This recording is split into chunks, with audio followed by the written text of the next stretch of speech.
Morning everyone, how's it going? It's a bit of a funny day today. I don't know, it's been really hot, like 40. Yesterday it was 40, and now you can see it there, just ultra cloudy. I just got a notification saying that it's actually going to rain. Absolutely no sun at all, no blue sky coming through. It's only 20 something, it's only like early, I'll put a screenshot up, yeah, 23, but it's 60 odd percent, 70% humidity, something like that, so it feels a lot hotter than what it is, but all good. So yeah, today I was just gonna I've got a polarizing filter coming for my dash cam. I've got a Uniden 5K dash cam. I run it at 4K. 5K's, stop it, Alf. Hey, I run it at 4K normally. 5K just gives you a more resolution on the sides. It just gives you a little bit more of a wider angle. Up and down's the same, which is cool. Looks good, but I can't use it in my editing software. It won't recognise 5K. It just comes up with a black screen. I can watch it on my computer, but I can't edit it, so I just leave it on 4K. 4K is plenty good enough anyway. You can read number plates from a distance and all that kind of stuff. The only thing is, I don't know if you guys go back a couple videos, you might find when I did include, I can't even remember which video, but there was a video that I included some of the footage from the dash cam. You can see some what's the names, reflection on the windscreen that the dash cam's picking up. Mainly the three gauges I got on the dash, you can see that reflecting. So I wanted to try and get rid of that, and when you go from shade to sun, going through some shadows, it flickers a lot, so I want to try and calm that down. The only thing is that dash cam has no option for a polarizing filter, so I've got to kind of DIY it a little bit. So yeah, we'll do that. So my idea pretty much is it's a 34mm. I think the lens on there is 20mm, and I can't find a 20mm polarizing filter. I did use one off my drone, but it's too small. You can see the edges when you look through it. So I was going to buy another different drone one that has a bigger one, but nowhere does it say the millimeters what it is. So I just thought, well, I'll just get a 34mm one. It'll fit because there's enough room on the housing of the cam there to fit it. So what I'm going to do is find some black tape. I'm pretty sure I've got some black tape somewhere. I'll cut a hole for the lens, lay the tape over the dash cam, and then glue the new filter that's coming to the tape, so that way I'm not gluing directly to the dash cam, just in case it doesn't work out. Another thing is you've got to clock it as well, so it's got to be in the right orientation for the polarizing to work properly. If you've got polarizing glasses and you go to McDonald's and look at their menus, they're all black, and then you tilt your head like that and they light up. So that's the same deal with a polarizing filter. You've got to get it the right way. So and today there's like zero sun, so I'm not even going to be able to probably clock it the right way. I was going to mark it and then bring it back here and I'll glue it. Glue wise, I was going to use, got a bit of a selection, probably epoxy, but otherwise I've been getting onto this UV resin glue. I'm pretty sure it's just 3D printer resin, and then you just UV light it. It's got a UV light, and it literally sets it rock hard in like 12 seconds or 10 seconds or something like that. It's really good. So yeah, I'll probably use that. Obviously you can't use hot glue because it's just going to melt sitting in the sun, and you'll get there and there'll be melted hot glue and stuff all over the dash. That stuff is like super glue, rock hard, so it's not going to melt, hopefully. The only way it can break is if the surround on the circular polarizing lens expands in the heat and the dash cam doesn't, and it'll eventually crack and fall, but at least you won't get any globs of hot glue on your dash. So I got a case for the Neo as well the other day. I like putting everything in a case, especially with this thing. If it was only the drone, I wouldn't bother. I actually just chucked this in the other day. I'll put the video up actually in this video.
I just had it in here. I had one battery in here and one battery just loose in there, and I took some really nice footage when me and my mate went scooter riding. So yeah, that was cool. But yeah, you definitely need, just because of, you know, you got the goggles, the controller, the extra batteries, plus all this stuff as well. This actually has to all go in there as well. They're the filters I got. They're newer, the brand newer. From what I'm testing, I'll put some footage up as well, the 64 and the 32. On a day like today, you'd probably use the 16. It came with an 8, and that's the one I tested on my dash cam, and I broke it. I tried to just bend this tab, and it actually cracked the glass. The glass is so... But I'd never use the 8 anyway. I'm not fussed. That's why I was going to kind of sacrifice the 8 for that experiment. But yeah, day like today with no sun at all, 16 would be cool. Flying on a sunny day out in the open, 64 works really nice. And then under trees on a sunny day, 32, which is what I've got on there now. And I'll put that video up as well. I just went to a playground, kids playground the other day around the corner from me, and it was mucking around. It was really good, so you'll see that video now.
But yeah, it's a really cool drone.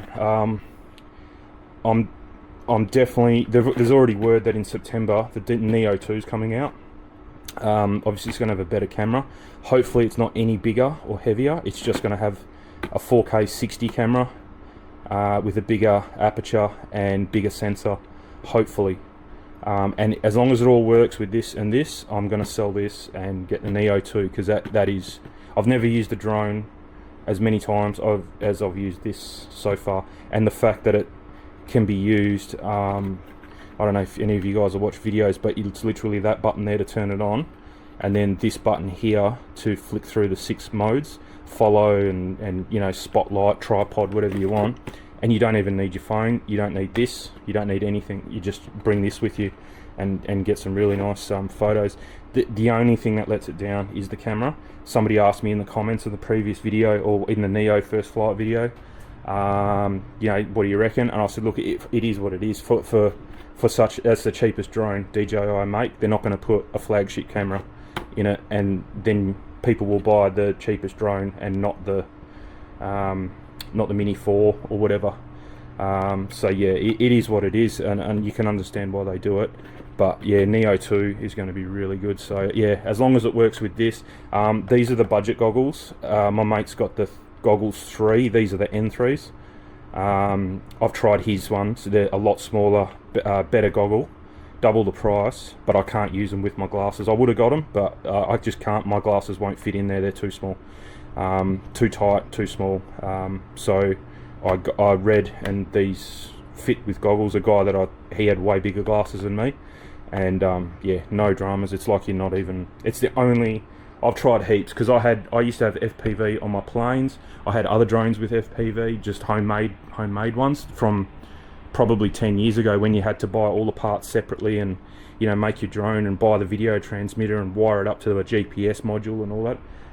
And none, I've tried probably 6 different goggles and none of them work with my glasses. They just weren't comfortable, and these are the only ones that are the best I've used. So yeah, as long, when the Neo 2 comes out, I'm pretty sure it's going to be, as long as it can work with this and this controller, I don't want to buy anything extra apart from the drone and batteries. Then I'll sell that on, and I'll get the Neo 2, and that'll be really cool. The flip's only just come out. Not interested in the flip. It doesn't do FPV. I know it's got a better camera, but it doesn't do FPV.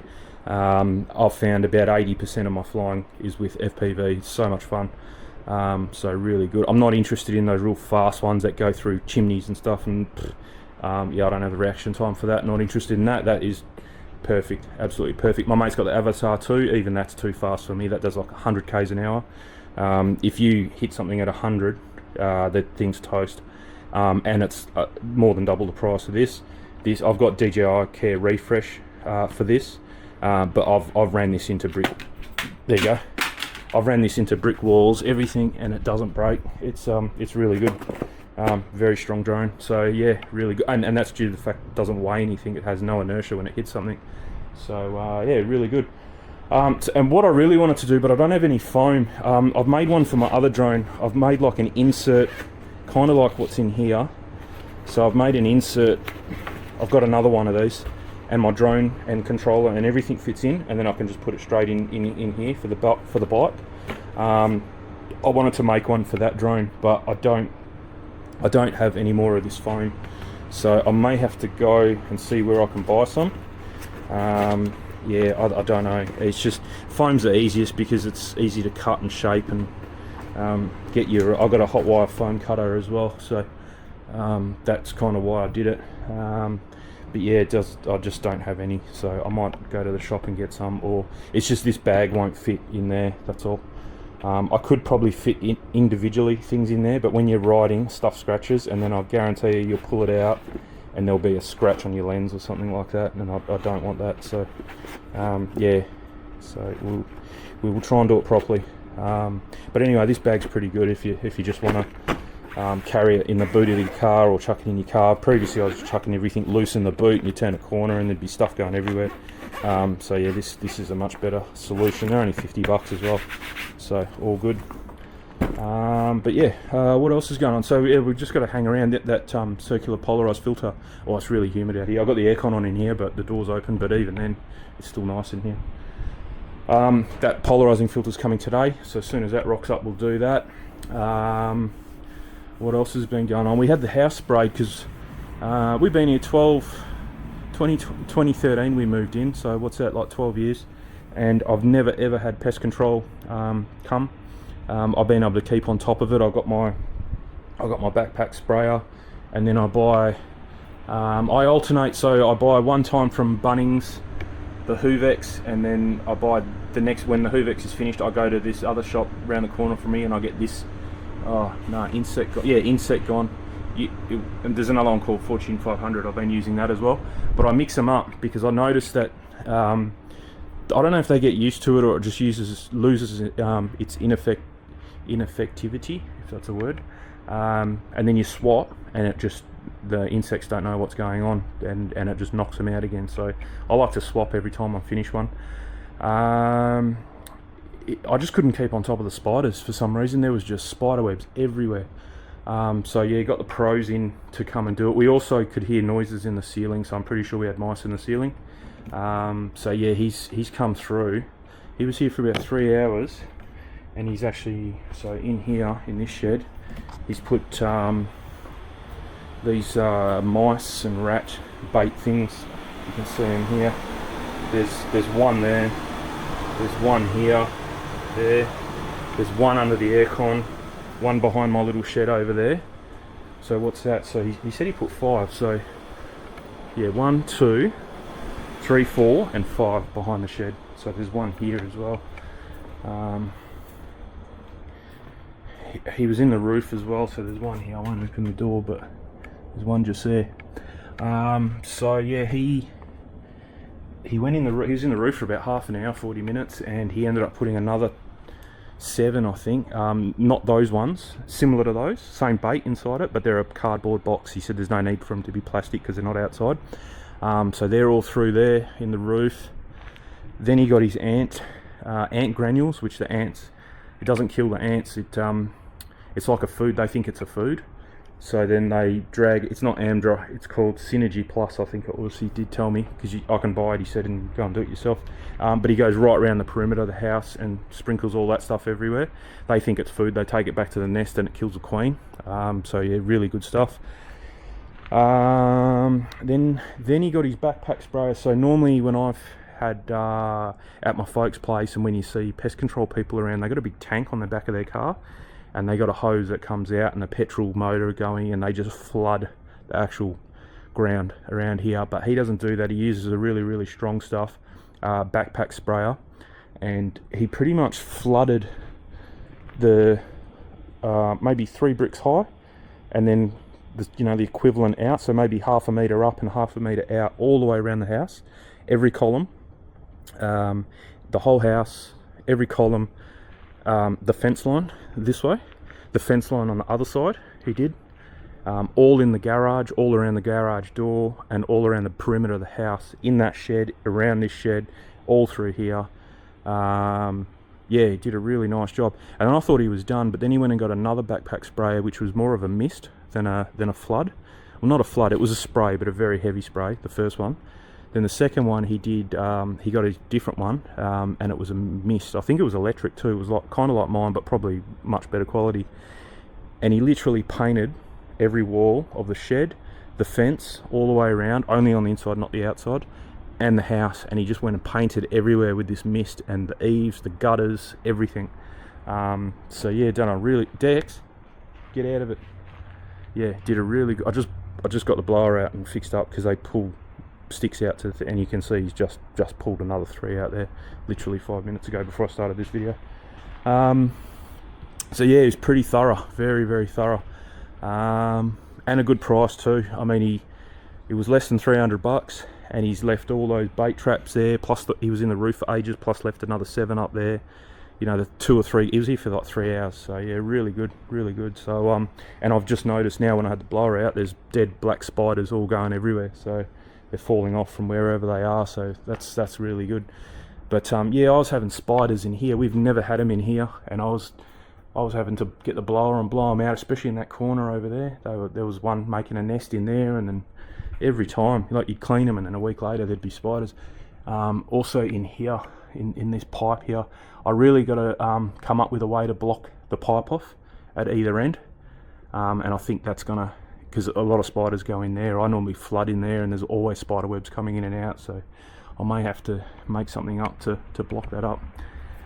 But yeah, anyway, I won't, we'll go inside the house. I don't think there's much in the garage to really talk about. I ended up selling my blower. That was a funny story, actually. The guy, so I was selling, I'm selling a few different things, and I'm selling some parts off my Tirana. I just cleaning out the shed, and I had a spare dash pad and a few other things, and so the guy came first to buy the Tirana thing, and we were out here, and then the guy rocked up like 10 minutes or 5 minutes, and he wanted to buy the blower, the guy that stood to buy the blower. So I left it cold, because I know it starts, but it is a bit tricky sometimes. It doesn't normally start on the first pull. But anyway, so yeah, he came, and I said, look, touch the exhaust, you can see it's cold. I said, I haven't started it, but watch how easy it starts. You pump this 6 times, put the choke on, pull it once, and it'll almost start. Turn the choke off, pull it again, and it'll start.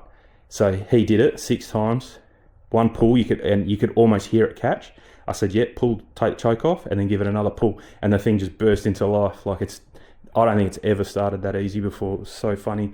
And then the guy that was here buying the Tirana stuff, he's like, well, that started real quick. That was great. I've never seen one. So he pretty much sold it for me. So the guy just shook his head and just went, yep, I'll grab that. So that was an easy sale. So yeah, and So then the guy that bought the Tirana stuff was here for about an hour and a half, just yarning about Tiranas. I was talking about mine, he's talking about his ones that he builds up, and yeah, it's pretty funny. So yeah, that's gone. I've still got the whippersnipper, haven't sold that yet. Sold the pet blower because I don't need that anymore, because I was using a pet blower to dry the cars, especially the wheels. The wheels are the hardest bit, just because of all the little nooks and crannies in it. But yeah, I just use that Ego blower now, so that's all good. Ended up getting some more filters for the whole house water filter. So the sediment one's only about 3 months old, 2 months old, and then I've got a new carbon and a new FT3, which is like a scale remover. You're getting a bit expensive. Every time I go there, the price goes up a little bit, and for a carbon and an FT3 filter was $440, not including the sediment. Normally it's about $510, I think, if I get the sediment as well, something like that. They last me well over a year, so it's kind of okay, but not okay. I know you can get filters cheaper. Let's go back outside. I know you can get filters cheaper for like $80, but they won't fit my system. I've actually got a filter out here. Yeah, mine's like a male thread, and all the other cheaper filters are female threads. Rain in 12 minutes. That's what she just said. Okay. So yeah, I've got this filter here. So you can see that mine's got the male thread. Every other filter that you can buy online has a female thread inside. So I've tried to get an adapter, you can't get them because then it makes it too long. So yeah, it's not going to happen. So the only way I can change it to use the cheaper filters is to change that whole head system, get a plumber in and pretty much reinstall it again. And I don't want to do that. So yeah, so we're kind of held at ransom, but I think what I'm going to do next time is I'll get 2 sediment filters and then a carbon filter, and I won't get the FT3 filter. See how that goes, because that FT3 filter is the most expensive filter. It's like almost $300 for that one filter. So if I can not buy that one and buy an $80 filter to replace it, it'll bring the cost down a bit. But there's only 2 of us. This hose here that I used to water the garden, that is not connected to the water filter. That's the only tap in the house that doesn't use filtered water. After we got the filter put in, I got a plumber to come in about 2 years later and replumb this hose, so the line that feeds this hose here, this tap. So then that way we're not wasting filtered water on the garden, which works out quite well. So I think by doing that, that's why the filters are now lasting well over a year. So all good. Yeah, but anyway, I'll stop talking now. It's 20 minutes and we haven't even done anything, so I'll just hang around until we get this filter now. And that's all we can do. I've got to get my bike ready. We're going for a bike ride tomorrow, so charge it up, give it a bit of, I haven't used it for a long time, so yeah, charge it up, pump the tyres up, just give it a bit of a clean up, probably get some of this dust off it. I don't know how it gets dust on it, but anyway, and she'll be ready to go for tomorrow. Nice little ride. Probably won't bring the drone with me. I think my mate, he's kind of into it, but not too much into it, so I think he gets a bit pissed off when I want to stop all the time and take photos. But yeah, play with the drone. But anyway, I think he's getting one. I'm trying to convince him to get mine and not an Avatar. But yeah, I don't know. He's a bit of a funny dude, so we'll see which one he gets and which one he enjoys. He probably wants to buy the Avatar because it's the better drone, but I think for him the Neo is more suited to him. So yeah, we'll see what happens anyway. But yeah, anyway, we'll see when this polarizing filter rocks up, and we'll try and DIY matterize that and see how we go. Okay, the filter finally came in. I can't move it. What I've got is some Super Tack glue that'll actually turn clear and you won't even be able to see it. And I've just tacked the lens to it. I wasn't going to glue it first up without trying it. I can't try it today because there's like absolutely zero sun out here today, as you can see. So there's not going to be any glare at all on the windscreen to even try it. We're driving the car tomorrow, so I want to get this all done anyway.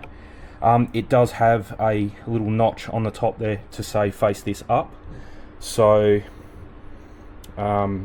I've faced it up and I'll glue it now. So I think that'll be fine. I've got the tape. So this is the tape I've used. It's like a fabric kind of tape. It is very sticky, and you can see it there. So now none of the glue is actually touching the dash cam. So if this doesn't work, I can just take that thing off, take the lens off, and then peel the tape up, and the dash cam's untouched. So yeah, so we'll try that. I might actually just put 1 or 2 dabs of the resin, 3D UV resin glue, just to really hold it in there until this stuff does go off. But yeah, it should be fine. And then we'll give it a bash tomorrow. There's going to be footage on here from previous drives, and then I'll pull some footage off tomorrow, and we'll see what the difference is. Hopefully it's sunny tomorrow. It should be. But yeah, you can. I don't want to move it because I just moved it and it did come off. If I'm gentle, I'm alright. You probably can't see it. I'll take a photo with my phone, but there's like a little white notch there, little white tick, and that should be at 12 o'clock. So see how we go with that. Then you can adjust it from there if necessary. This is made to fit a Viofo dash cam, which is what I used to have. This is not a new Viofo brand though. This is actually this brand here, newer.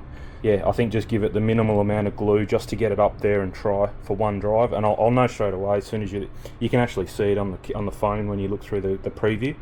You can see all the reflection on the windscreen. So yeah, but anyway, we'll give that a shot tomorrow. I'll keep this video going, and we'll go from there.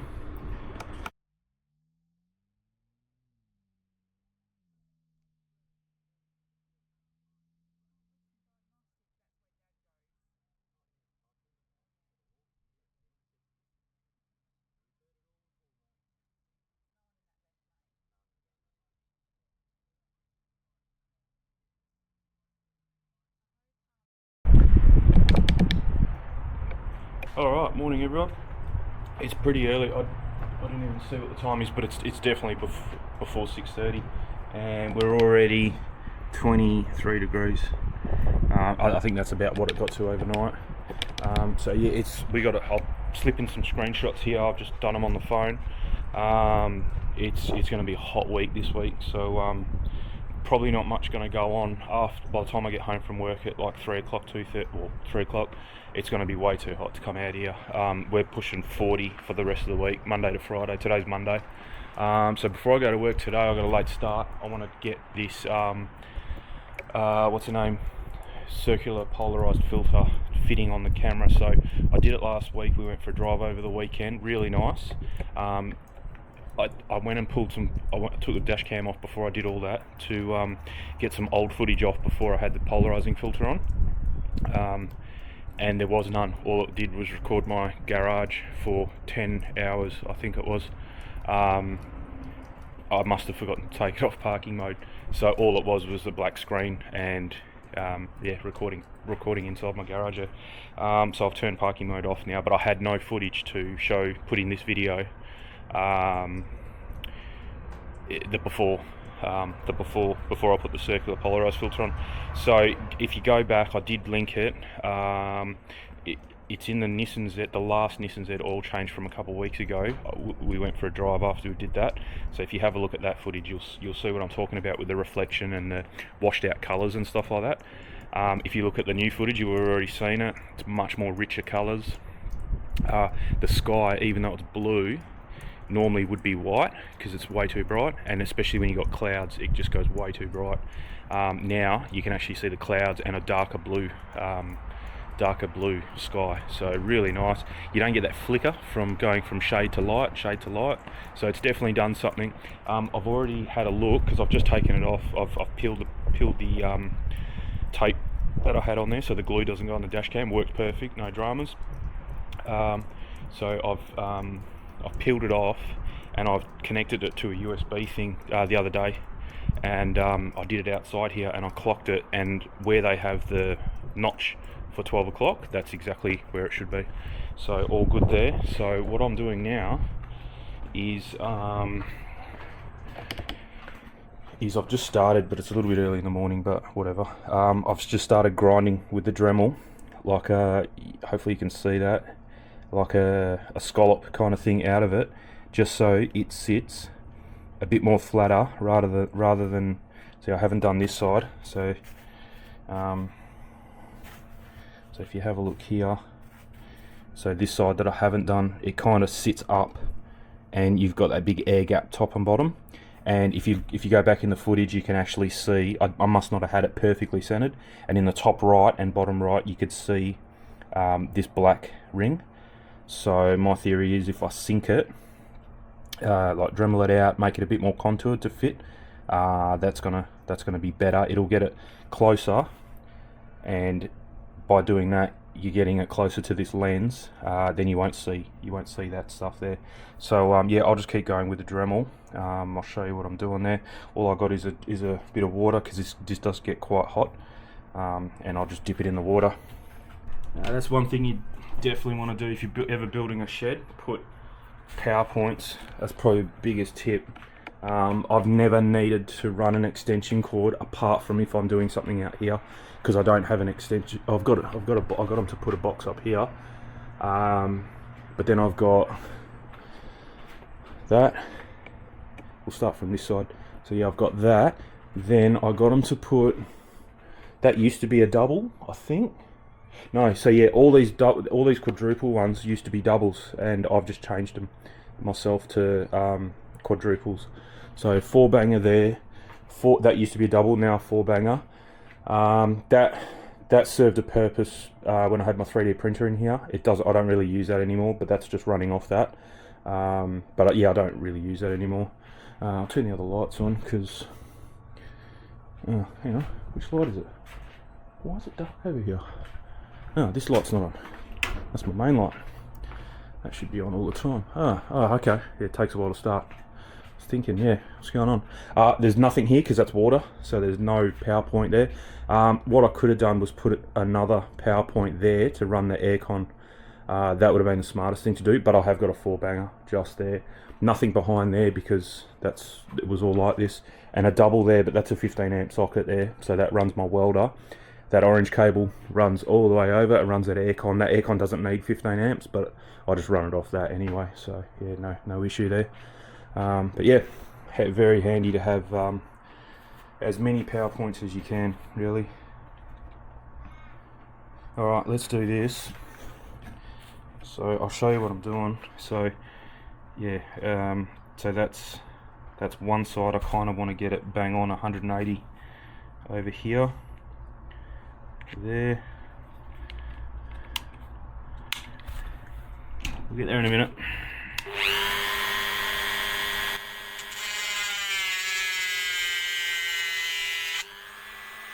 It's really hot, and I don't want to crack the glass with the heat.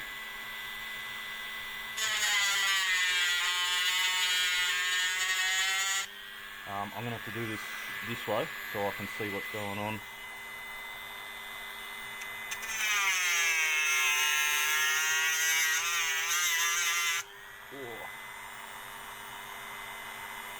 I really don't want to smash this glass.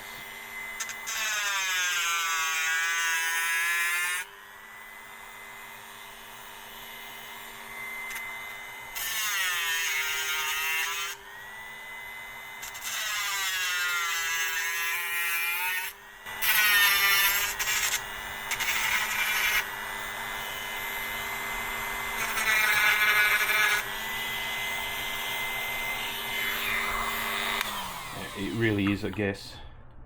And then just be careful, you don't want to scratch. It's got some coatings, and it's really dirty at the moment, but I will clean it. But yeah, it's got coatings and stuff, so you don't want to go like cleaning it now with a rag, because it's just gonna scratch it. That's nice. There we go. And I've got to clean the lens on the actual dash cam now, because I just touched that. But yeah, you don't want to scratch that either. So where's the little, there's the white thing, and then that's going to fit in nicely there, so it can go down a bit more. So that contour I have is working pretty good. Yeah, it needs to go down more here.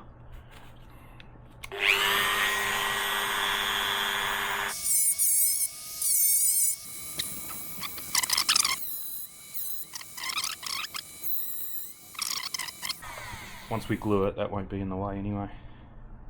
Okay. dab it dry so we don't scratch it, and I don't want to get this dirty. And I think that's as much as we can do. Yeah, that's nice. Yep, and the tick is right up. Yep, it needs to come. I think there's something in the way. Might even be this gasket. Yep, I might just cut it because we don't need it in that spot there. I think that's what retains the lens. There we go. But you don't need it. Oh, okay, so both sides. So I've just got the gasket exposed on both sides. But I mean, we're going to glue it anyway. Yep, perfect. So then the little tick is there. When I say tick, I'm talking about the white thing that locates it at 12 o'clock, which is perfect right there. So there you go, you can see it. It's much closer fitting. I'm actually going to get rid of a bit there and a bit there on the higher bits.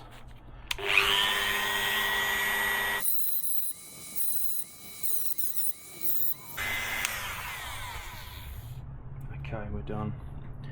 So I've got it sitting much closer, probably half the distance that it was before. The lens from away, this filter away from the lens, I've got it probably half the distance now. So you shouldn't get that that black thing in view. Tick. Okay, just there. That's better, much better. Yeah, you're definitely not going to see it. You can see it's right close to it. That's better, and it fits nice. Yep, probably gone a bit too excessive on this side, so there's no need to hit that gasket. But the way to fix that is just grind more out of these higher bits, and then it'll sit even closer. So we'll do that.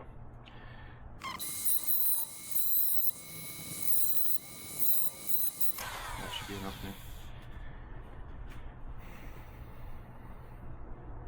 I will fast forward through all that, but yeah, you can see there's not much left, no meat left now, which is good, which is what we wanted. And then it kind of fits itself perfectly like that. Yeah, there we go. Oh, that's much better, no gap. Fluke that, lovely. Okay, yep, really nice. Okay, yep, much more lower profile now, so yeah, that fits good. Hopefully you can see that it fits really nice now. There's a bit of a gap at the bottom actually, but the only way to fix that now is to regrind the lower sides, but I'm already at the minimum, so is what it is. I suppose it looks really good from the top though. It's very tight fitting at the top there, so I think we'll leave that. I'm not going to play with it any more than that. The only thing now I've got to do is get it perfectly centered, and then I'm just going to use this glue again, the UV hardener glue, because that dries like in 10 seconds with the light, and it's ultra hard. I had a hard time taking it off, so yeah, we'll just use that again. Clean.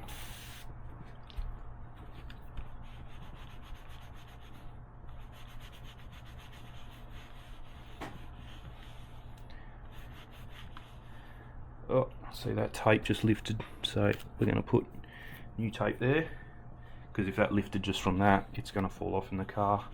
So it might not have been perfectly clean here. That's okay, we'll clean it up. The lens is clean. Yep.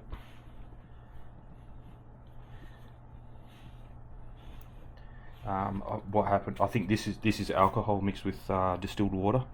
So I reckon that's what it was the water stayed behind. Just flush this out, and that's what it would have been. There was still a bit of water on the dash cam, and I put the tape on, and it's not stuck properly because it really stuck really well last time. I should work over the bench, that way if I do drop it, it's got somewhere to go. But that's cleaned up nice. Yep, perfectly clean, lovely. We'll leave that there. Alright, tape I've got here. So this is it's almost like a Tessa tape, but I'm pretty sure it's not Tessa tape. It's for car wiring looms, left over from the bad old days. So it sticks really well. So I'll just put that there, like this. There, you can feel that stuck really well now. Actually, I'm gonna have to clean that lens again now because it's got the sticky tape on it. That's okay. Nice sharp knife.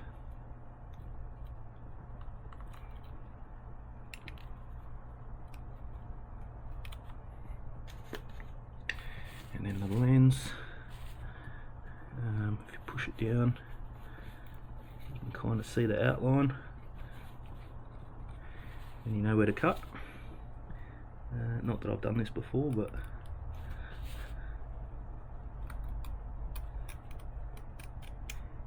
for how strong this tape is, it cuts really well too, like just with the tip of the knife in there. And then that's it, and then we'll lift her up.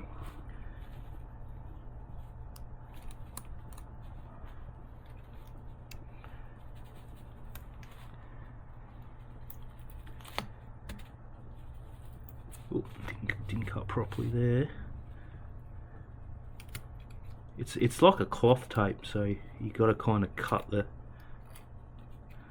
It's not plastic, so it is a bit hard to cut. But once you, oh, it just came off again. That's okay. There we go. Probably, yeah, I haven't cut it properly. I think that's what it is. It is sticking though this time. Oh, it's so fiddly. I'm not good at this stuff. My fingers are too fat for this. And patience is a big thing as well. I don't have any. There we go. Okay. So now, just find a. You don't want to go putting too much alcohol. Just otherwise it won't come off. There we go. And then, because that is an alcohol water mix, you got to make sure you dry it, because otherwise the water spots will dry on there. There we go. Alright, and then double check. Yep, that's clean. The outside doesn't matter if it's not clean, it's the inside, because once it's glued you're not getting into it to clean it now. So yep, we're good. And then that faces up.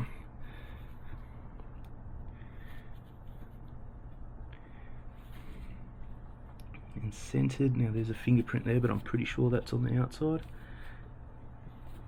Yep. So this fits that way.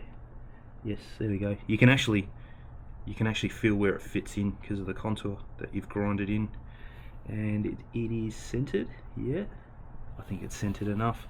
That looks pretty good there. Yep. Okay, so now we don't touch it, and the mark is a little bit clocked that way, but I don't think that's going to make a difference. There we go. Alright, and then this stuff, you can shake it. It's quite thick, it's like almost like a honey, so you can't really shake it, but kind of you can. So you just want to dob, and it smells funny. A dollop there. I'm just going to put 4 dollops on, and it's literally 10 seconds with this UV stuff. It's just a torch that has, instead of having a normal light, it's a UV light. I really want to test this actually, because I don't want to go moving this now. So if we put a bit here, just a little bit like that, and then put this pop stick in it, you can see it's not sticking, and then we'll shine that on there for, I won't fast forward this bit just so you can see. Kind of want to see how strong it is, so I'll give it like 10 seconds on this side, 10 seconds on this side,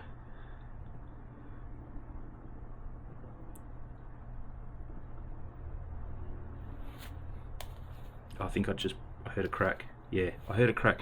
It's not sticking, that's okay. So that's not the fault of the glue, it's not sticking to this shiny, but you can see it there. It's hard as a rock after 10 seconds. It's not a liquid anymore anyway.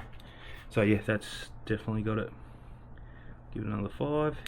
And you just want to do one at a time, only because it'll start to run, because it is a bit gooey.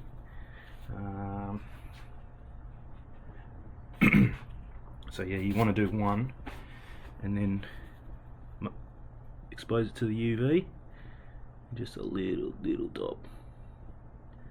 You don't need much because it is literally like super glue. That's enough. I would have fast forwarded to that one.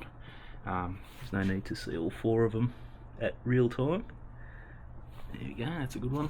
Right up the side. There you go. Hard as a rock, yeah, you can hear it. And one more here. Yeah, I don't know if this is actually just 3D printer resin, because if it is, I've got litres of this inside the house. But I don't think it is. I think it is a UV resin, but it's got some type of glue in there as well to make it stick, because I'm pretty sure just normal 3D printer resin doesn't stick like that. I should try it. I should get some resin from inside the house and just try it and see what happens. But yeah, and then I'll just go around, give them all one little bit. The dollops are quite thick, so if it's thick, you want to hold the torch there longer, because the UV has to penetrate through that thickness. If you're doing a very thin small bit, 5 seconds would be heaps. Anyway, they're good, so we'll check all that. That was the last one there. Yep, perfect. You can hear it. That's rock solid. It's not even leaving a mark in there from the knife. All good. So we'll give this a little clean. See, I'm not pressing, but like it's catching on the rag and it's not moving. That glue's rock hard already. Good stuff. That I like it. Even if you're gluing something and you want to use epoxy, you could use this first, just to tack it, or put the epoxy down and put it down, and then just use this to tack it, and that way your epoxy doesn't move while the epoxy's drying for half an hour. It's not the glue for every situation, but it can help in almost every situation if you want to use a different glue for whatever reason. Alright, cool. So no rush. I'm not going to drive the car today. I've got to go to work soon anyway, so today's out of the question. It's too hot this week anyway. I may take it out Wednesday. We'll see how we go. Just for a quick one, I've got to go somewhere on Wednesday, so yeah, I'll take it out and I'll pull some footage off it and see how it goes. But I reckon that's a fixer. You can kind of see I've got it much more centered now. If I wanted to, I could cut this tape, but I don't want to scratch that, so I'm just going to leave it as is. Yeah, I think we'll just leave it. That's the smartest thing. But yeah, this is a lot close. Before it was sticking out. You can see how close it is now. There's an air gap top and bottom, so that way it won't fog up, I suppose. Kind of an unintended design thing in it. But yeah, it's clean. There's 0 marks. Yep, all good. We should be good. So we'll give that a shot in the car next time we're in there, and I'll put some footage in this video. Alright, so the sun's pretty low at the moment. It's to my right. I've just noticed I was just facing right into the sun, and that windscreen, the whole windscreen is pretty like, even though it's clean, it's got like marks on it. Not marks, like smear. I don't know. I think it's what I'm using. I'm using too much of it, and I'm not finishing off with a clean rag. So yeah, if it's going to cut, hopefully can cut through all that glare when we're going to turn right up here, and we'll be going directly into the sun, so that'll be a good test. And then we'll come with the sun behind. This is a test to the sun to the side. So yeah, it is what it is. After this, I suppose I can't really change much more than that.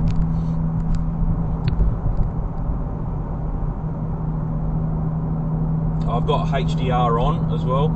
I think that's the better thing to do. So I'm doing just over the speed limit. Oh no, okay, I was, but GPS wise I'm not. And then you got this guy, and it's a company car as well. Yeah, there you go. I was out in this car on the weekend. Again, a guy behind me flashing his. I'm doing the speed limit, flashing his lights. if it's still on this dash cam, I'll put it in. So yeah, I just slowed down. I just went, I'm doing the speed limit. What do you want me to do? And then he finally got around me at the set of lights, cuts in front of me, slams his brakes on.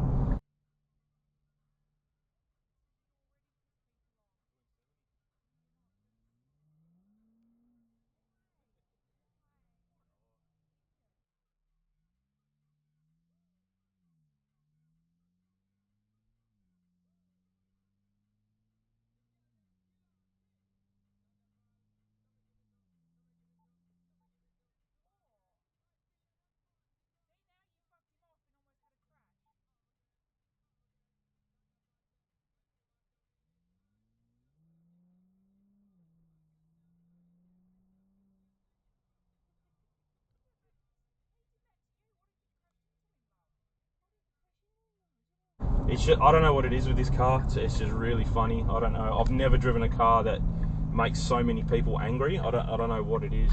And it's never another sports car. I've been next to sports cars. You get a thumbs up. You get all sorts of stuff. It's always four-wheel drive people. I don't know what it is, but it's all SUV. They think they own the road. I don't know. I'm not sure. Yeah, I don't know.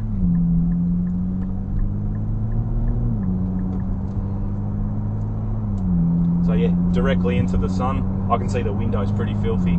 I think it's on the inside too. I'm pretty sure that's on the inside. So I might have to clean that. But you can only really see it when the sun's low like this in the morning. So it should be okay. Oh, so I got the oil analysis report back from the second or the latest oil change. The fuel dilution's gone down to 2%, I think it is, 2%. So yeah, sweet there, that's gone down, and because this is my second sample, the graphs actually show, because I got two samples now, the graphs are all on a downward trend for wear metals and silicon and aluminium and things like that, so all sweet there, so that's really good. I reckon I know what it is, because after I sent that last oil sample off, the car was sitting for like 2 or 3 days, and then I just dropped the oil out of it, and then when I read the instructions on what Newlon want, they actually want you to drive the car for about 15 or 20 minutes and get everything hot and the oil mixed up, then come in and drop the oil and give them a sample from that. And the last 2 times I haven't done that, so I'm wondering if that's why I'm getting this high fuel dilution. It's not high as in there's something wrong, it's probably normal for a direct injection car like this as well, because there's no plenum that they inject, there's no air intake, I don't think. The injector just injects straight into the cylinder and that's it. So you're going to get that with these type of cars. So yeah, that's one thing to watch. But yeah, so next time I do an oil change, which is not going to be for another 5,000 Ks, I'm going to have to remember to actually drive the car, get it really hot, go for a nice drive, and then come back and drop the oil straight away. So I'll have to get everything ready, go for a drive, come back and do it like that, I suppose.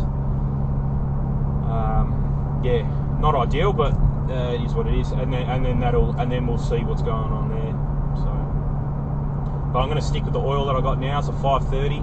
Ultra easy to get. 540 was hard to get. For some reason, I either had to order it or just jag it that it was there. It's just I don't keep a lot of it. It's probably not a popular oil because it's not a Dexos 3 rated or Dexos rated oil. The 5W30 is Dexos, which means 90% of the cars on the road here take it, so they have it always in stock, and they've always got it in 5, 6 and 7, or 5, 6, 7 and 10 litre containers. So, and it's always on special at one of the shops around my area, so that's really good. So I can kind of just within a week go, I'm going to do an oil change and check all the shops and it'll be on special somewhere. Last time I picked up 10 litres for $100, so pretty good. Normally the 6 litres is around the $89 when it's not on special, and I've got 10 litres for $100, so pretty good. We might go for a bit of a longish drive. I might just go this way. I'm kind of going, all the traffic's going that way towards the city, and I'm going to go left, so we should be should be right to miss a fair bit of traffic.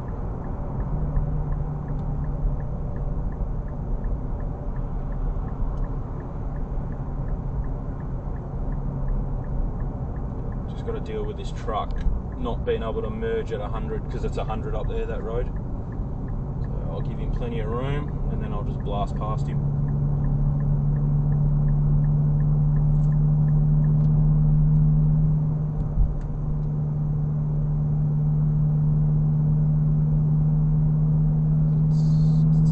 Oh, I didn't realise that was 2 lanes. I could have got past him then. I was daydreaming then. I was looking at all the skid marks on the road, thinking the boys have had a good time here over the weekend. Even here too.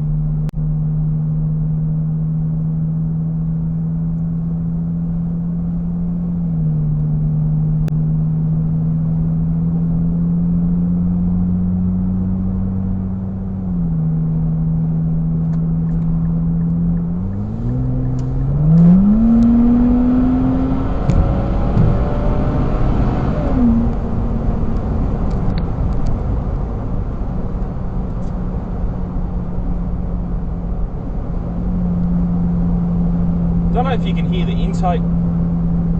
It's actually quite a nice. Since I've had the fake engine noise turned off, it wouldn't have been on in that scenario anyway because I'm just in normal driving mode. I'm not in sports mode. But since I've had that turned off and this active noise cancelling in the cabin, the car sounds 100 times better. The exhaust note sounds so much nicer. Yeah, so. Really nice. I don't know what the difference. I don't know why the noise control would have made so much of a difference, but anyway. Actually, I can't really. Yeah, no. If I go straight, there's not really. I can't really go anywhere. We'll just do. And if you hear the downshifts.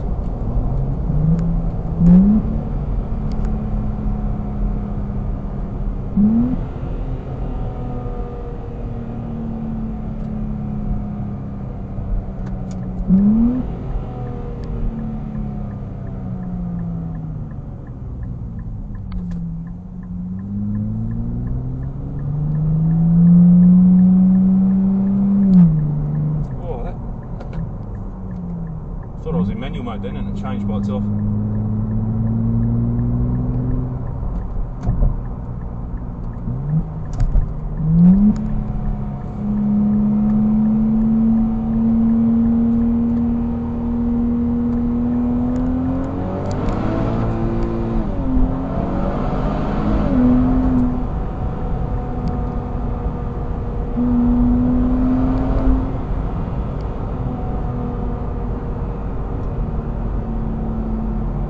So missed a gear there.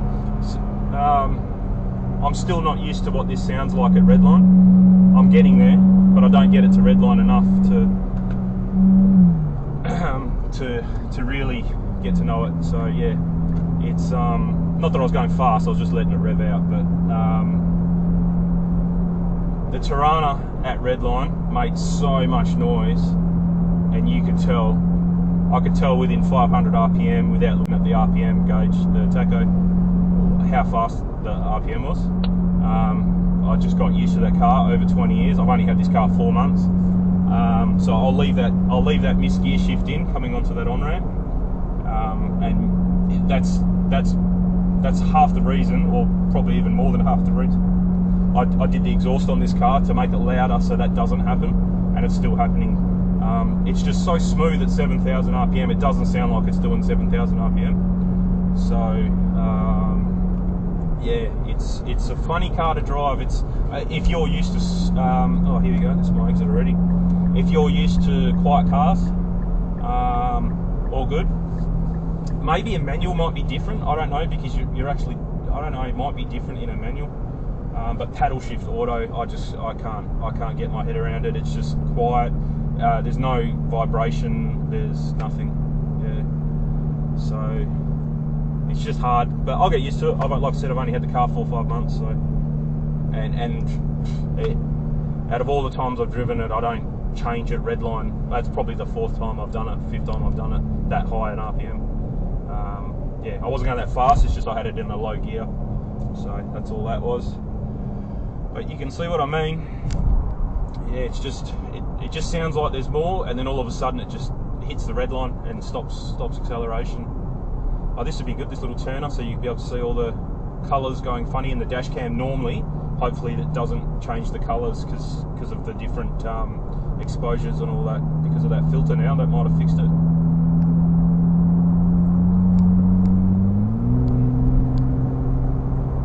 Oh, truck better stop, yep. I'll go faster so he can go. There he goes. Go and get some fuel as well.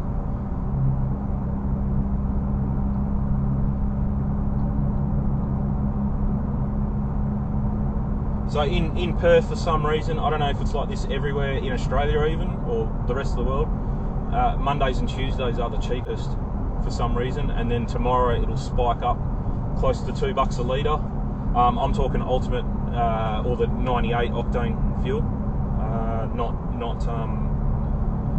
we've only got 91, 95 and 98, something like that. I'll have a look at the shop, but yeah, it's 90 or 91, 93 and 98 I think it is. And if you're in America, that's your equivalent to the 83, 87 and 91, I'm pretty sure. They rate it, I'm pretty sure they rate it differently. So there's, you can see here, it's 95. I can't remember, but we'll have a look at this shop. I don't normally go to that one anymore. He fluctuates a lot, his price, but this other one that I'm going to go to, it's actually closer to my place.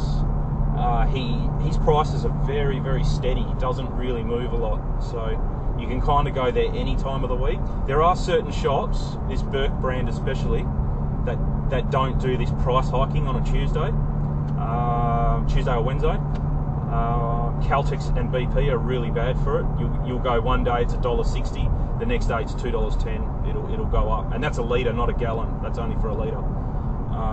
So yeah, so this place is very consistent. I dare say when we get there, there's going to be a line. Normally there's a line. So we'll see what happens. But yeah, I think they rate the fuels differently over here. So our 91, 90.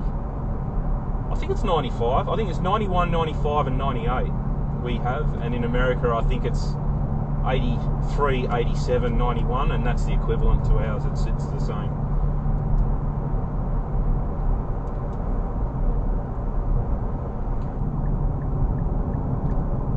I should do it like a 6-month update on the car, I suppose. I should go back and watch the video when I first bought it, and then I'm pretty sure I mentioned some things that I didn't like in it. Yeah, so I should go back and re-watch that and then address those living with it 6 months later. I don't drive it every day still. I've only done 5,100 Ks in it. So I'm no expert, that's for sure, but I've had it long enough to realise what's changed. I remember one of the things was the steering wheel. It's just way too thin. I got big hands, so yeah, it's like yeah, I don't know, it just feels a bit funny to me. It's not thick enough. I'd prefer a thicker steering wheel. Fixable with a steering wheel cover. I've seen some really nice ones, and that would fix that problem. And I'm looking into it. There's a company in Australia called Wrap My Wheel or something like that, but I don't think they have the Nissan Z on there at the moment. So probably when they do get that, I will get that, and it's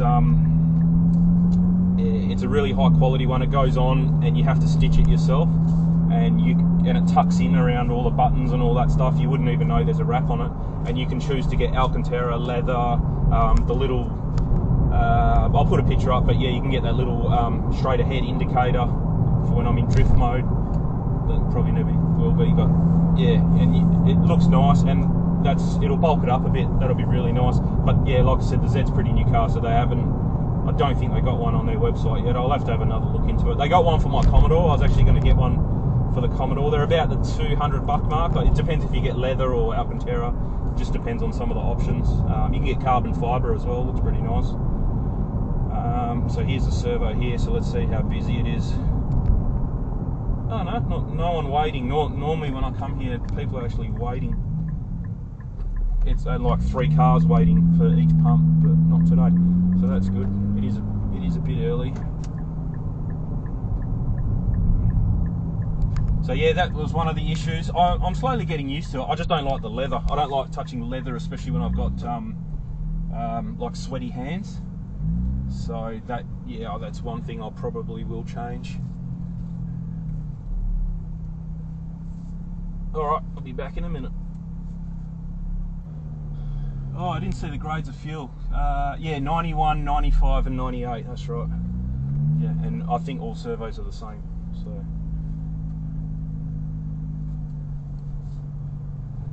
All right. Full belly. It's really good on fuel. I mean, that still had a quarter of a tank. And we'd been to Mandurah and back. That was like over a month ago. And it's not like I haven't been driving it. It's just really, if you don't drive it like I was driving it before, the fuel lasts forever. It's really good. Probably another thing was the seat. I found myself, I was sitting too high. I couldn't make the seat go down anymore. Yeah, my fat ass is kind of taking care of that problem on its own, so that's good. It's the seat's kind of sunk down. The foam's collapsed a little bit. It's still comfortable. It's probably even more comfortable because I'm sitting deeper in the seat and it's hugging your hips and your thighs a bit more. So yeah, that's another problem that's kind of gone away by itself. The silver katanas on the side, that silver trim above the window, that's gone, so that's black. So that was another thing that was a bit irritating. Just didn't look right. What else? Not really much else. I used to have the, I was talking about it in a previous video, the wireless charger and the wireless Android Auto. I did away with all that. It was doing my head in. It was just in and out all the time. Sometimes it would charge, sometimes it wouldn't. I've gone to, if I remember, I've gone to like a magnetic, then I went to that magnetic clip in and out where the USB little thing stays in your phone. That was a waste of time. It kind of worked, but then kind of didn't. Just the connection was a bit dodgy. So now I've gone to like a magnetic. You still have to plug the USB-C thing into your phone every time you get in and out of the car.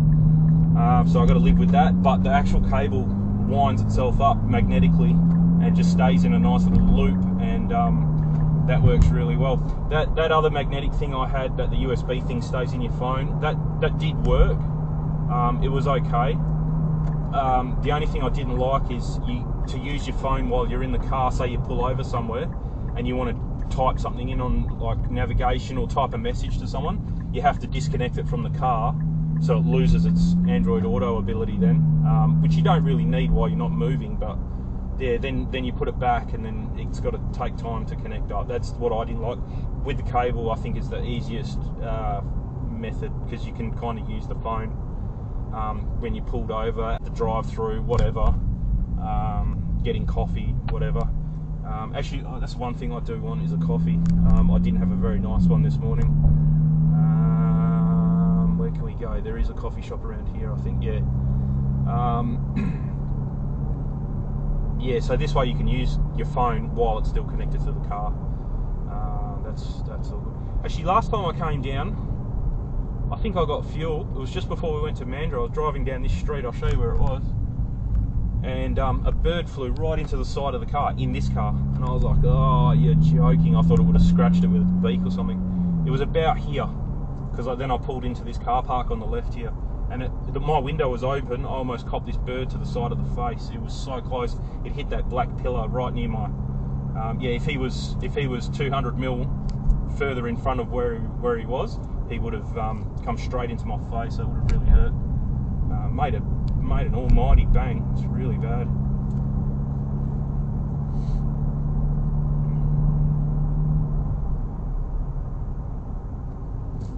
Let me navigate, because even though I've lived in this area, hang on,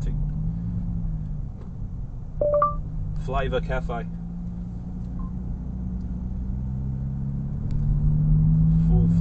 Full Flavour Cafe. There we go.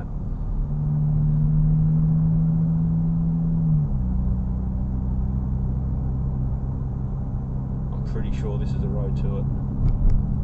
yeah, even though I've lived here for like 12 years, I still don't know my way around these back streets here. I'm 4 minutes away apparently. I think I'm going to risk it and turn right. Yep, I'm on the right track.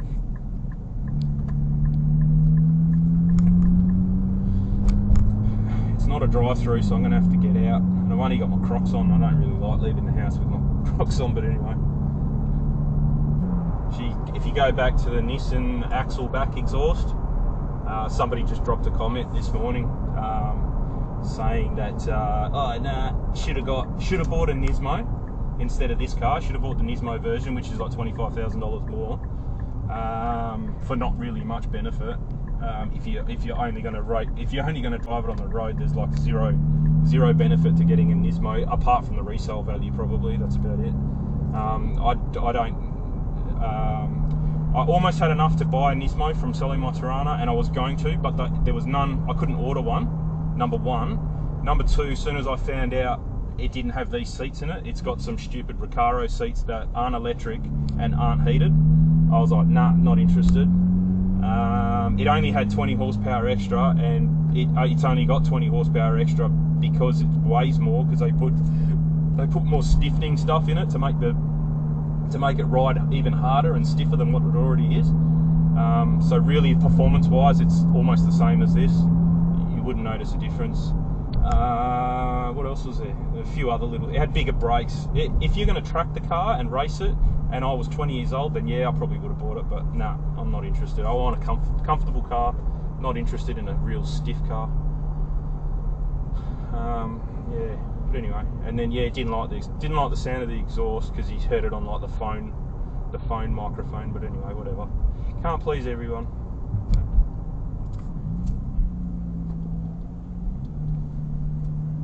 He's saying to get the baller attack exhaust, which in my opinion sounds ridiculous for this car. It makes it sound like a tractor with no exhaust system on it. Sounds really bad.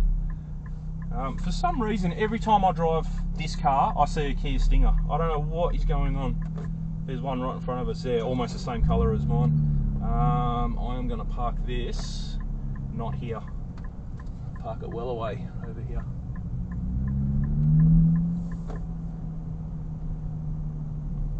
So this is a pub just here. Really nice pub. Actually, might park in the shade. Reverse it in. Yeah, really nice pub, except it's so good that it's got too many people now. When we first moved in, like again 12 years ago, you just rock in on a Wednesday night, whatever, Friday night even. Might have been a bit busier on a Friday night, but not really. But nowadays they look at you funny when you rock up on like a Wednesday or Thursday, and you haven't booked. It's like, oh, you haven't booked. Be back in a minute. Alright, bit of vlogging on the road. That's the cafe over there. Pub's just here. I'm pretty sure it's the same people own the pub, own the cafe over there. But yeah, $7.20 for a coffee. Oh, that's a big one. Three shot coffee. I'm gonna work it out. I don't normally convert temperature and prices when I talk about it to American dollars, or I'm gonna do it to UK, America, Japanese yen, whatever. I'm sure there's a website you can type in a price and it'll give you a like current price of what you typed in for currencies around the world. Anyway, we'll give it a shot. But that is ridiculous. That's that's a lot of money for a coffee. Granted, it's a good coffee, but yeah, there's no need for it to cost $7.20. I should have just made one at home, but anyway, whatever. The whole point of buying that coffee machine at home was to stop this, but yeah, didn't work. I've actually been buying the beans from Aldi. We got Aldi supermarkets here. I think they're German or something like that. They pretty much copy what other brands look like and then make their own, and you think you're buying Smith's chips or you think you're buying Heinz tomato sauce, but it's the same colours, the same font, but it's called something different. Normally it doesn't taste as good as the original as you'd expect, but their coffee beans are unbelievable for the price. I was listening to the radio one day, and lady rang up, said, they're like $11 a kilo, which is ultra cheap. I was buying them online for $30 a kilo, but the only way I got it for that price was to buy 3 of them. So I had to spend $90 to get 3 kilos with free delivery at a time. You couldn't just buy a kilo for $30 and that's it. So I was like, I'm gonna go. I was almost out of coffee. I had to go to the shops anyway. Don't normally shop at Aldi. Got some, come back and tried it out, and it was bang on. So that's what I think I'm on my last expensive kilo, the $30 one. I'm on my last one now, and then after that, I'm just going to buy the ones from Aldi down there for $11 a kilo. That's unbelievable value, and it tastes good. It tastes really good. It's actually quite a strong coffee. It's really good. I told my mum about it too. She shops at Aldi. Never bought coffee from there though. And I said, I'll give them a shot, see what you reckon. And she got it, and she goes, I won't buy. I think she used to buy Brasiliano or something like that. Way more expensive. And she's like, no, I won't buy that anymore. That's spot on, that coffee. It's a stronger taste, but it's not bitter, if you know what I mean. Sometimes when you make an espresso, it can get bitter. This doesn't have it. It's just creamy all the way through. It's really nice. I'm going to finish off my coffee, and then we'll head back home. That's what I was talking about in the car. Like things I would change. Probably nothing now. I think I'm on top of it. I got the sound of the exhaust kind of where I want it. I've got this new phone cover, and it has a door to protect the camera, so you don't get fingerprints. You don't get fingerprints on your camera lens. It works out well, but you got to uncover it.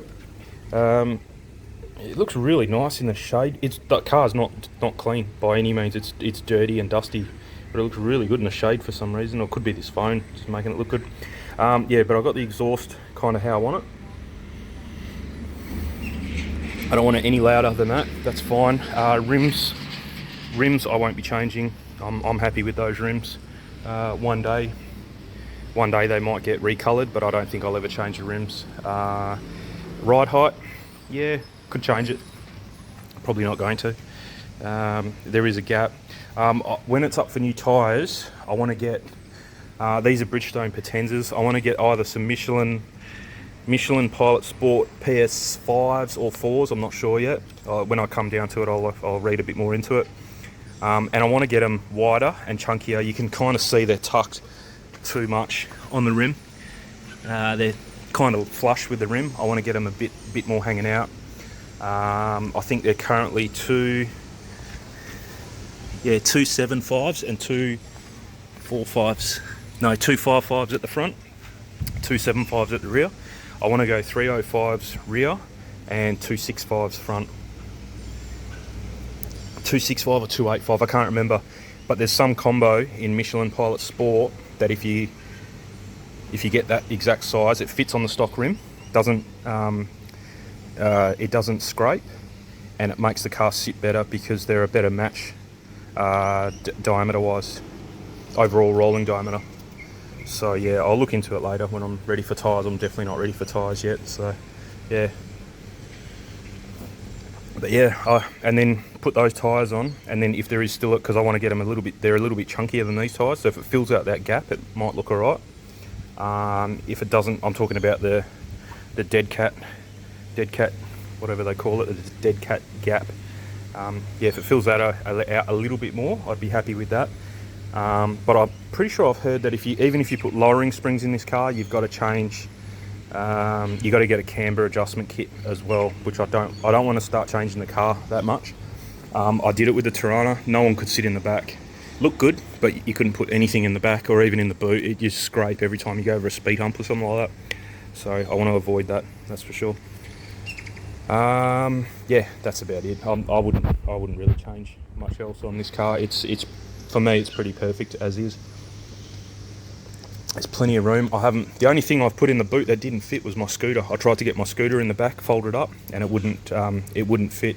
If I really wanted to put the front seat down, so the headrest was further down, and you know, didn't mind about scratching plastic and that bar in the back, I could probably get it to fit in there. But I'm not that desperate to fit a scooter in there, so I didn't try too hard.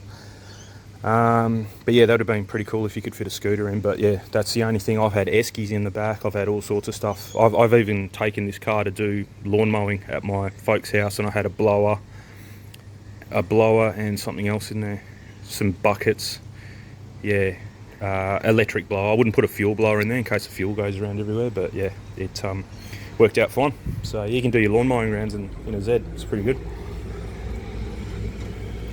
Pretty happy with the tint. So I got the tint. That's the darkest legal tint you can have in Perth. You can kind of see the difference through and we're not allowed to tint the windscreen. You can't have, or you can have tint on the windscreen, but only the top 10%. Sometimes there's a mark, not here, no, but in Aussie made cars there used to be a little tick in this black hex thing, and that's where you can tint to. Not in this car, I suppose. It doesn't have it on the window, but yeah, you can tint the first top 10%. That's it. You can't do anything else. You can't even put a 0%, like an ultra clear but UV rejecting tint on it. You can't have anything on your window. It's only what's embedded in the windscreen that comes from factory you can have. And then and then that's the darkest. Pretty sure they did the same. Yeah, in the same, because I'm pretty sure those windows are the darkest legal, and then the side window and the back is one down. I got them to do it a little bit darker for the hatch and the little triangle window, but yeah, you're not allowed that. If you put that tint on the front windows, then it makes it illegal. So, and when I say illegal, the cops pretty much will never check. But if you have a crash, then they will check. Insurance investigator comes to your car.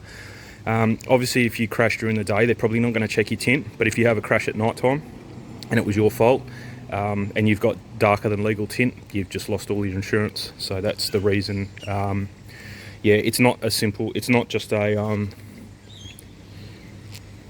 like you guys in America running around with 5% tint. I've driven a car with 5% tint. I would never do it to my car. It's just too dark at night time. It's just not safe. I would like to go a bit darker than that, but not too much darker. Probably what's on the back would be good to have on the front. Would be nice to be able to tint the front windscreen. I wouldn't go dark though. That's one thing. I'm pretty sure you guys in America, you'd just get a fine, like a $50 fine or a $100 fine. Over in Perth, we're just over policed. That's why I made a big deal about that dude speeding before. Like, I got a speeding fine in this 10 days after I got it, for 7 kilometers an hour over the speed limit. It was like $100.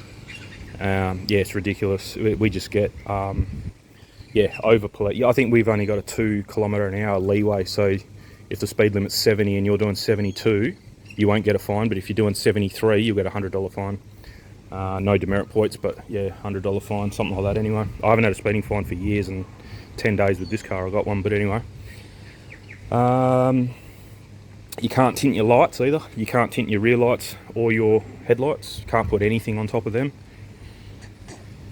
We got really, really strict rules here, and it's not as simple as just getting a fine and going and having a laugh with the copper and, you know, oh yeah, I'll pull them off next week, mate, whatever. What they do is they'll give you a yellow sticker, defect notice pretty much, and then you've got to take it to a lot. You've got to fix what they've told you to fix. Take it to a licensing centre and get your car checked over. And if I think I've talked about this in a previous video, they normally put it on the passenger side. If they put it on the driver's side, that means go pretty hard on the guy, because he was a bit of a dick to us when we pulled him over. And then if you get it on the driver's side, and it depends what angle they put it on. If they put it on square, then it's like, yeah, you know, it was all right, but, you know, just check over the whole car because we're not sure. So let's say you get it square on the passenger side. That means look at the tint, because we pulled him over for tint. Look at the tint, fix it, make sure he's fixed it and tick him off, all good. You get it on the driver's side square, that means he had a bit of attitude, so maybe just go a bit hard on him, whatever. If you get it crooked on the driver's side, they're going through the whole car, and that means you're a bit of a prick towards the cops. and that's how they kind of talk to the people at the licensing centre. And yeah, they'll just go through your whole car like this, no dramas. But with my Tirana, I just couldn't afford. If I had a yellow sticker with a Tirana, that car would have been off the road. It would have cost me thousands to fix all the problems. Not problems, but there was a lot of things that wouldn't fly, kind of thing, with the coppers. So that's why I kind of drove that a bit nice. There's nothing. Everything is 100% legal on this car, so that's why I thought I'm not going to ruin that with the tint or tinting lights or making it too low or whatever. So that's why I thought I'd do that. But yeah, it's pretty good. I will do an update video, maybe like a year, not 6 months. I'll do it after a year, and then that way I will have the tuning box actually, because it's still out of stock, but they said it's coming in this week. So I don't want to fork out the money if it's not in stock. So, because they said, oh, you can order it, and you can order it on back order, and then when it comes, it'll come to you straight away.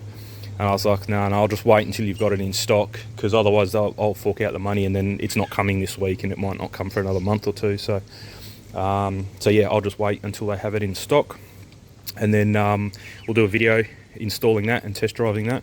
But that should bump it up to close to 500 wheel horsepower and give it another 150 to 180 newton meters of torque, depending on what fuel you're running it.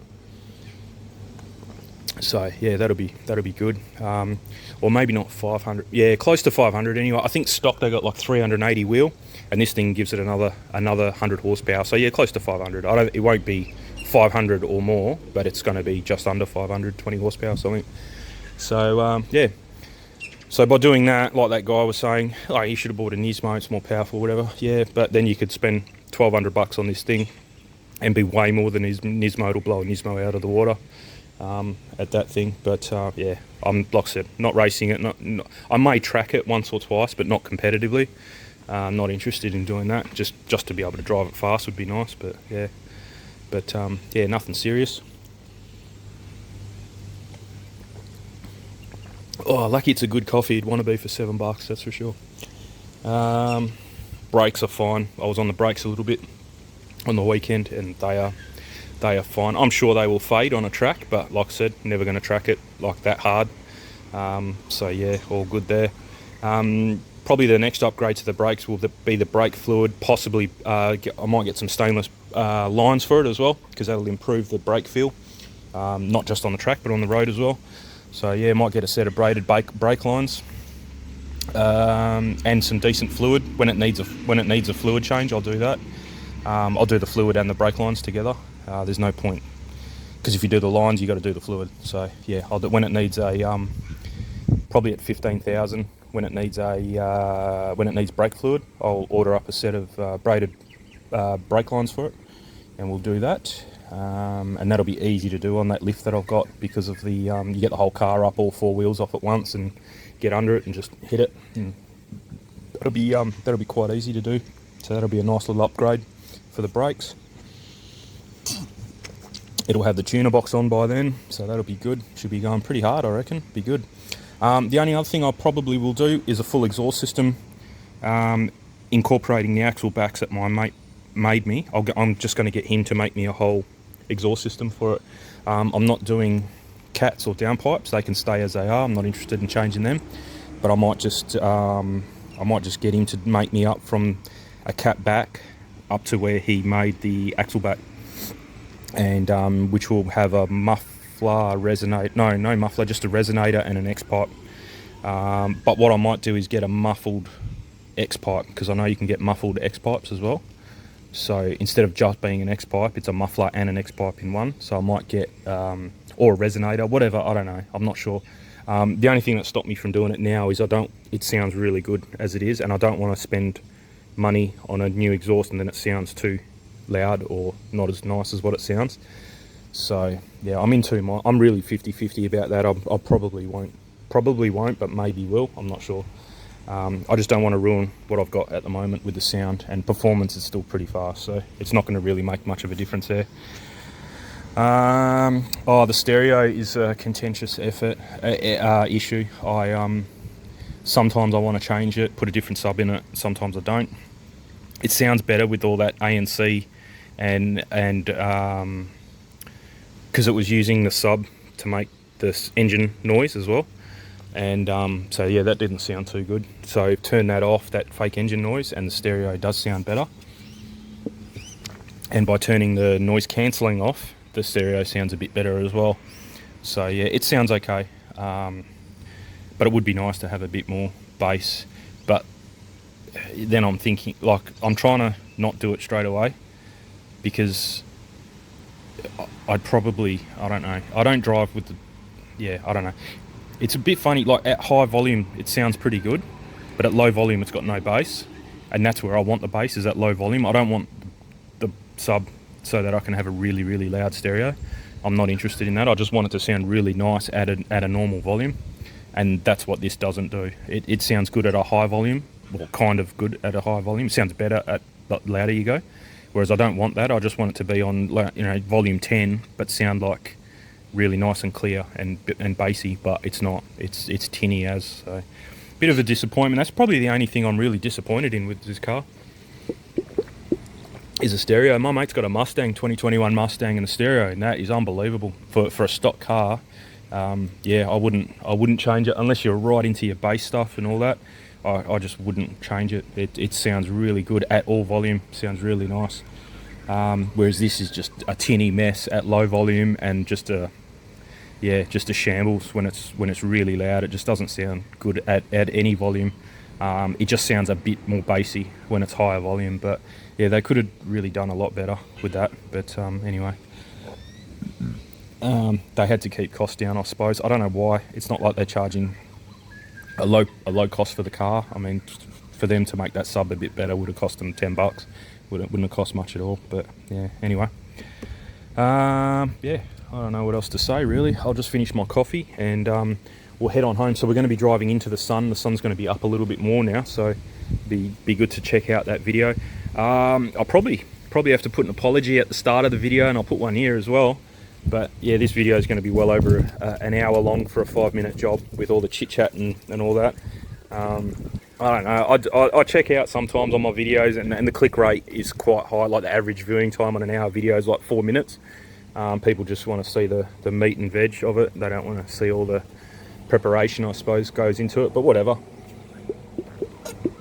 I find it therapeutic. I don't mind editing the videos, and yeah, it gets it out of my head and onto a computer screen, and it feels like once it's out for good, and I don't think about it much anymore, because I've said it and I can't change my mind anymore. Well, I can change my mind if I want to, because I'll do whatever, but yeah, it just sounds like when I say it, it's gone, and I don't really think about it much anymore. So I enjoy the chit chat. If you guys don't, fast forward, whatever. Otherwise, have a listen and we'll go from there. But yeah, anyway, she's done, so I'll head back home. Connected. Recording started. Wi-Fi is on. Actually, yeah, good to jump in the car. It's actually getting quite warm. It's already 30 degrees and 7. It's not even 8 o'clock yet. It's 20 to 8. So yeah, good. I think that's pretty much me for the week now. Apart from going to work, I'm going to be inside the house doing as little as possible.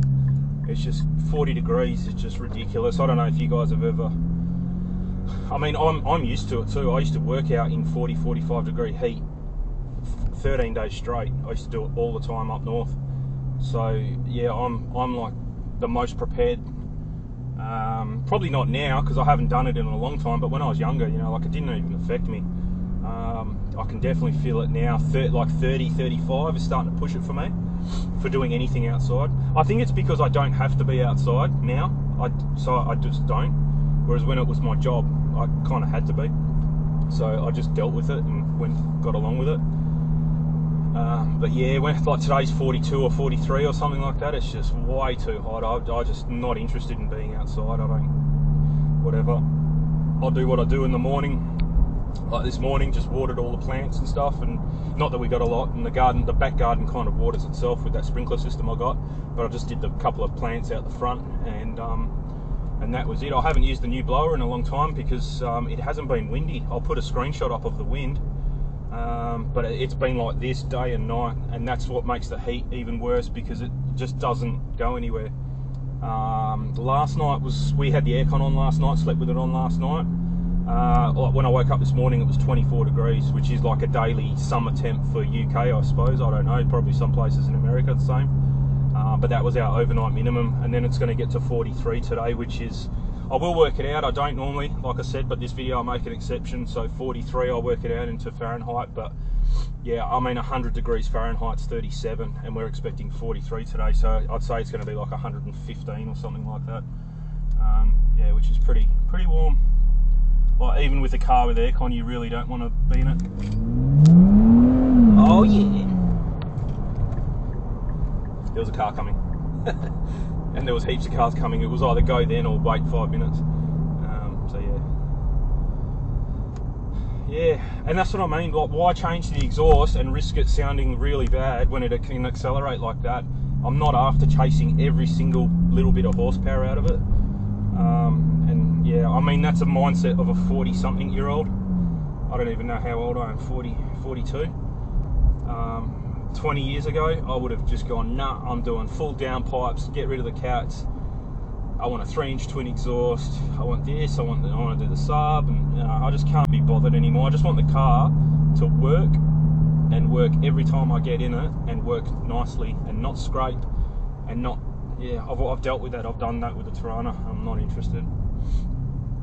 So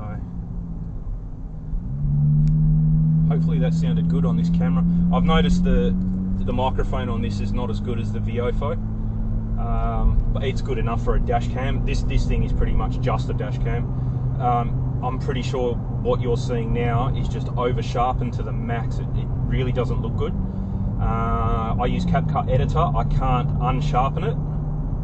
I can make it sharper, but I can't unsharpen it for some reason. I don't know what it is. I've looked and it just doesn't. Yeah, I can't get it to do it unless it's called something else. It has a sharpening slider, but it's on 0 at the moment with what you're seeing, and then it slides to the right. Every other slider that it has for saturation, hue, temp, color temp, and all that stuff is in the middle, and I can go negative left and positive right. But for some reason, the section that sharpness is in, I can only go right. All the way to the left is 0, and I can only go positive to add more sharpening, which is a bit funny. Unless it's in a different menu and I can do it and it's called something else, I don't know. But yeah, it is definitely over sharpened. But they do it because it's a dash cam. You want it to be sharp so you can read you can read number plates from a distance. You don't want it all cinematically like there's Vaseline on the lens to make it look nice. So yeah, that's the reason. I understand why they do it. It's not an action cam, it's a dash cam. So it's purpose built for what it's doing, exactly what it was meant to do. So yeah, but yeah, it would be good if I could unsharpen it a bit, but I can't figure it out. Plus, I don't use the footage from it that often. This video is probably going to be the most I'll ever pull from it. So yeah, all good. Anyway, we're back at home. I'll catch you guys in the backyard. So there you go. That's I just got home. That's what that mark is. Okay, there's a bit of dirt on the windscreen. I thought it was in the dash cam. I was watching some footage the other day and it looked like it was in the dash cam, but it's not. I've just seen it now. But anyway, all good. Here's the doggos, all excited. But yeah, so that's a success for that. And yeah, I think we'll call it. We'll go and see what this thermometer says. So the car said 29. Come on then, come on. The car said 29. I've already got the aircon in the house. I turn that on like straight away in the morning rather than let that. Oh, okay. I said this is in the sun. That's going to be quite high. Yeah, I've got to move that. I don't know where to put it. I might have to put it on over here because that doesn't get. Oh no, that gets the sun in winter. Yeah, there's not really. Maybe that column, but I don't really want it there. Yeah, I'll have to find another spot for it anyway because that's no good there. It's in the sun, so yeah, it's not really accurate. Yeah, all good. Anyway, I've talked enough today. That's pretty much an update. I'm pretty certain there's going to be nothing going on for the rest of the week. I think I might have the week off. I think video-wise, work. I've got to go to work, but yeah, video-wise, I'll won't be doing much this week just because it's too hot to do anything really out here. I've got some things to do, but yeah, unless I do them really early in the morning and only bits and pieces, because like it's 8 o'clock now and it's 30 degrees. Like the car said, it was 29. So yeah, and in the shed it's going to be even hotter. So yeah, I might just leave it. I think I'll just leave it, have the week off, and just concentrate on staying alive in this heat, really, because that's all you can do. But yeah, I would have put the screenshots up. There's a heat wave warning. I would have already put all that up. So yeah, it's crazy this week. Today's only Monday. I've got to go to work soon actually, so I've got to start getting ready. But what's the name? Friday's like 39, and then Saturday's 29, and then Sunday's 28. So it's 5 days now of 40 degrees. It says 38, that you would have seen it there, 38, 39. That's in the city. I think they get the weather from a mixture from Swanbourne, which is near the water, and near the coast, and then they get it also from Perth Airport, has a weather station as well. Out here, it's hotter all the time. So if they say 39, it's like 42, 43 out where I am here. If you go even further out towards the hills, it's even hotter, it's 45. So yeah, the temperature does vary a lot by your distance from the coast, and yeah, not really north and south. It's mainly your distance from the coast. So I'm 20 k's or so. Swanbourne's like on the coast. Perth Airport is kind of where Perth City is. It's a little bit the other way, but yeah. So it's definitely hotter out here. So when you're seeing 38, 39 on that weather forecast, it's hotter where I am. So yeah. But anyway, we got the aircon. We've only just had it serviced, so hopefully we're all sweet there. It's working really well with that deflector. Yesterday we were both freezing cold, and it was 40 yesterday, and we had the aircon on 26, and we were quite comfortable. We were actually a bit cold. Sorry, it was on 25, and I made it go to 26 because 25 we were freezing. So yeah, I should get a thermometer in the house, but it's not 25 unless it's 25 and there's like zero humidity, because it takes all the humidity out of the air, and that's why it's 25, but it feels like it's 19 or something. I don't know. But since I've put that deflector plate up, it is running tip top at a higher temp. We used to run it at 22, 23. Now we're running it at 25. So it can only be good for the wallet. So that's good, running it at that temp. And then at night time we turn the big aircon off, and we have a couple of years. So we've got a little backup one, and that all that does is our bedroom. But if I do close off, I've got a blind similar to those ones up there. I've got a blind that blocks off the office, and if you leave the bedroom window open, block off the office with the blind, it'll actually cool the bedroom. It's a 3.5 kilowatts, so it's quite big for a bedroom. But it'll cool the office off and the bedroom. So that would, and then that way we're not running this massive aircon for the whole house. I mean, the only thing is you get up in the morning and it is hot in the house. Our bedroom's like 24, no dramas, but yeah, that's the only thing. If you go back and look, I'll drop it in again, you'll see the overnight temperatures. I think one night's 28 degrees. Probably that night we'll leave the whole house aircon. There's no point turning it off and then getting up, because if it's 28 minimum, that's at like 4:30, 5 o'clock in the morning, so it's going to be 30 odd at midnight, which means the house will be 32, 33. It's just going to be too hot. This house retains heat quite badly, actually. It's all insulated and everything, but it does heat up quite a lot. So yeah, probably when we start getting overnight lows of 25 or higher, I'll just leave the whole aircon on for the whole house. There's no point turning it off. Yeah, but when you get those lower cooler temps, but it doesn't come until 5 o'clock in the morning when we're getting up. Then we shut the whole house aircon off and turn the little one on, and it works quite well. It definitely uses a lot less power than running the whole house one, that's for sure. But anyway, that's enough chitter chatter. Catch you guys later. See you on the next one.